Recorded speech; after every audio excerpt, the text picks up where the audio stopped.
ஆண்டவரும் இரட்சகருமாகிய இயேசு கிறிஸ்துவின் இனி நாமத்தில் உங்களுக்கு என்னுடைய அன்பின் வாழ்த்துக்கள். இன்றைக்கு தியானிக்கும்படியாக தெரிந்து கொள்ளப்பட்ட வேத பகுதி அது ஆதியாகமம் 15ஆம் அதிகாரம் 1வது வசனம்.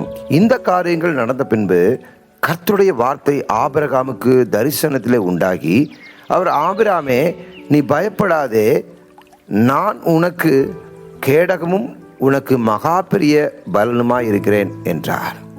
கடந்த நாட்களில் பயப்படாதே என்கிற நான் உங்களோடு கூட பேசி வருகிறேன்.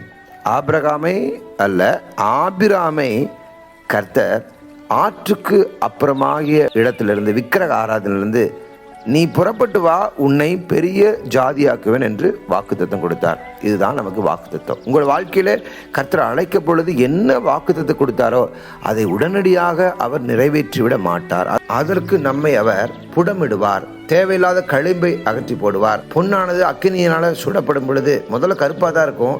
அது பாலிஷ் பண்ணும் பொழுது ஒரு தட்டானுடைய ஸ்மித் அவனுடைய முகம் அதில் தெரிய வேண்டுமா? அதில் உள்ள களிம்பு, செம்பு, ஈயம் எல்லாவற்றையும் நீக்கிவிட்டு சுத்த பொன்னாக பயன்படுத்துவார். அந்த சுத்த பொன் தான் உடன்படிக்கை பெட்டியை மூடும், மகா பரிசுத்தலத்தில் மூடும். ஆகவே எனக்கு பிரியமானவர்களே, யோபு சொல்லரு, கர்த்தரனை புடமிட்ட பிறகு நான் பொன்னிலும் சுத்த பொன்னாய் விளங்குவேன். அவர் தாமதிக்கவில்லை, நாமும் தாமதிக்கவில்லை. நம்முடைய வாழ்க்கையில் நம்முடைய பழைய கேரக்டரை மாற்றிவிட்டு கிறிஸ்துவுக்குள்ளாக நாம் மாறி புதிய மனுஷனை தரித்து கொள்ளும்படியாகவே இப்படி செய்கிறார். மீண்டுமாக இந்த செய்திக்குள்ள வரும் பொழுது, பயப்படாதே அப்படின்னாரு. நான் உனக்கு கேடகம், உனக்கு மகா பெரிய பலன். ஏன் இப்படி சொல்ல காரணம்? ஒரு ஹிடன் திங்ஸ் இருக்கு. அவன் சொல்றான், ஆண்டவரே, எனக்கு பிள்ளை இல்லையே, அடிமைகள் என் வீட்டில் பிறந்திருக்கிறாங்களே என்று சொல்லும் பொழுது கர்த்தர் அவனை பார்த்து சொல்றாரு, இவன் உனக்கு சுதந்திரவாளி அல்ல, உன் கர்ப்ப பிறப்பான இருப்பனே உனக்கு சுதந்திரவாளியான் என்று சொல்லி மீண்டுமாய் வாக்கு தத்துவத்துக்குள்ளாக நடத்த விரும்புகிறாய். வெளியே வந்து பாரு, வானத்தை அண்ணாந்து பாரு, நட்சத்திரங்களை உன்னால் எண்ண முடியுமா?